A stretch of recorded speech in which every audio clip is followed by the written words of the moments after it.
Santurtziko historiari buruz zerbait jakin nahi duzue? Baitore gurekin. Lehen Euskal Herriko hondartzetan, are asko zegoenez, 1897an burdinezko gaia bat eraiki zuten hondartzetan. 800 metroko luzera zuen eta hemen ikusi dezakegunez horrelako zen. Hau, eraiki zuten ahalbidetzeko atzerriko itsasontziak Euskal Herria sartzeko eta han kontrabandoa edo merkantzia saltzea. Orain burdinezko kaian gaude. Eta orain pertsona batzuei galdera batzuk egingo dizkiegu. ¿Qué es para vosotras el puerto de Santurtzi? Bueno, sí. Yo me acuerdo siempre, porque somos de Porto, entonces de mi ama yendo hasta Santurtzi a por las sardinas, ¿vale? Cuando venían los barcos pesqueros. Y ahora pues hay muchísimos menos barcos, pero evidentemente está como mejor para pasear y para disfrutarlo.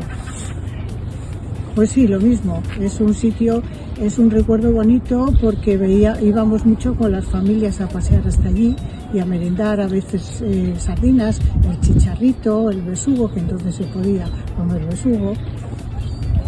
Vale, ¿qué preferís? ¿De la forma que estaba antiguamente el puerto o en la que está ahora? Casi decía yo un poco en la primera.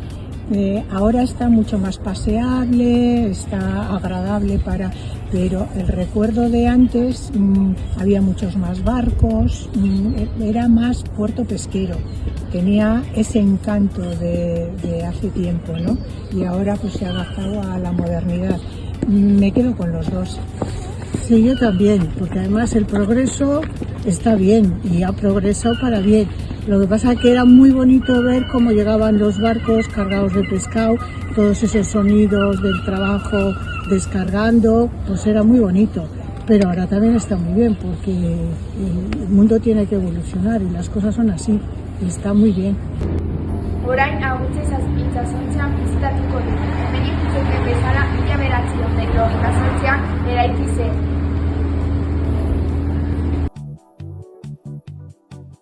Hau agutze itsasontziaren kanpoaldean da eta hemen ikusten den bezala itsasontziaren matrikula da. Orain itsasontziaren branka erakutsiko dizuet, etorri hemendik. Hauek biberoak dira eta hemen arrantza egiteko arraina zuten gordeta. Hau ikusi alda eta ikusi alduzuenez oso handia da. Gero hemendik jarraitzen badugu, hemendik hauek dira arrantza egiteko sareak eta hemendik jaitsi alda logeletara. Hauek logelak dirak eta hemen arrantzaleak bizi ziren egoera oso txarrean. Eta ondoko hau Oskailoa da.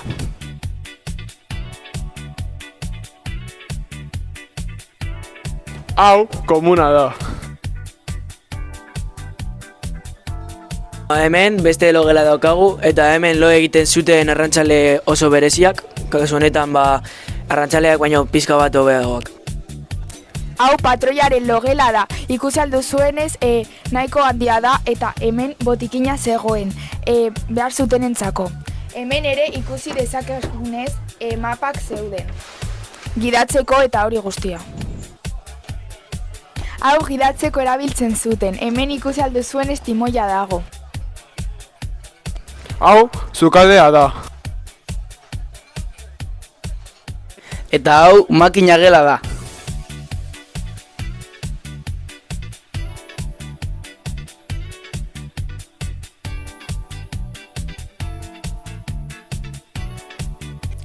Hau motorra da, eta oso bero zegoen.